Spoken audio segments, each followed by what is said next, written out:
जाकर देखता हूँ। इसके बाद टोल अकेले ही बाहर निकल कर जाने लगता है, लेकिन यहाँ पर दूर दूर तक बर्फीले पहाड़ों के अलावा कुछ भी नहीं था। अब काफी दूर चलने के बाद टोल भी थक हार कर वापस आने लगता है, मगर इसी दौरान इसका पैर फिसल जाता है और लुढ़कते हुए नीचे जाने लगता है। नीचे काफी गहरी खाई होती है, मगर अचानक टोल कुछ पत्थरों की वजह से अटक जाता है, जिससे खाई में गिरने से बच गया। वहीं एक तरफ हम एलेक्स को देखते हैं, जो कि टोल के मोबाइल से कुछ रिकॉर्डिंग सुन रही थी। मगर तभी अचानक यहाँ पर एक खतरनाक जंगली जानवर आ जाता है, जिसे देखकर पायलट का कुत्ता उसके ऊपर भौंकने लगता है और इसे मारने बाहर चला जाता है। लेकिन वो जंगली जानवर खतरनाक था और कुत्ते को जख्मी कर देता है। जिसके बाद जंगली जानवर एलेक्स के पास आने लगता है, जिसे देखकर एलेक्स काफी ज्यादा डर गई और जल्दी जल्दी फ्लेयर गन को निकालकर इसके सिर के ऊपर फायरिंग कर दी है, जिससे कि ये यहाँ से भाग गया। इसके थोड़ी देर बाद यहाँ पर टोल भी आ जाता है। इसके आते ही एलेक्स इसे उस जानवर के बारे में बताती है और कहती है कि मैंने इसके सिर में गोली मारी है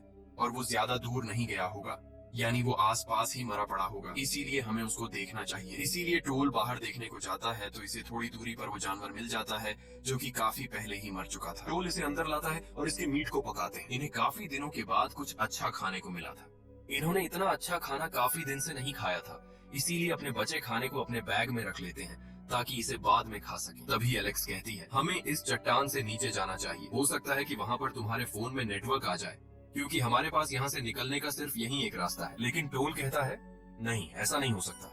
नेटवर्क तो यहाँ पर आ ही नहीं सकते हैं, क्योंकि मुझे ये जगह दुनिया से कहीं दूर लगती है और अगर हम बाहर गए तो ठंड की वजह से मारे जा सकते हैं। जिस पर एलेक्स कहती है कि वो फिर भी अच्छा रहेगा, ये तो नहीं रहेगा कि हमने यहाँ से निकलने की कोशिश नहीं की थी।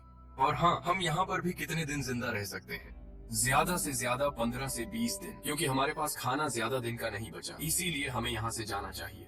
लेकिन टोल फिर भी वहाँ जाना नहीं चाहता, जिससे दोनों में बहस हो जाती है और गुस्सा होकर दोनों यहीं पर सो जाते हैं। अगली सुबह एलेक्स जल्दी खड़ी होती है और कुत्ते को लेकर आगे मदद के लिए जाने लगती है, लेकिन बाहर बर्फीले चट्टानों के अलावा दूर दूर तक कुछ भी दिखाई नहीं दे रहा था, मगर फिर भी एक झूठी उम्मीद को लिए जाने लगती है। एक तरफ हम टोल को देखते हैं, जो कि अब सोकर खड़ा होता है तो देखता है कि एलेक्स यहाँ पर नहीं है। इसी दौरान इसे यहाँ पर एक लेटर मिलता है, जिसमें एलेक्स ने लिखा था कि वह मदद के लिए जा रही है और अगर मुझे कोई मदद या यहाँ से जाने का रास्ता मिला तो मैं तुम्हें भी अपने साथ यहाँ से लेकर जाऊंगी।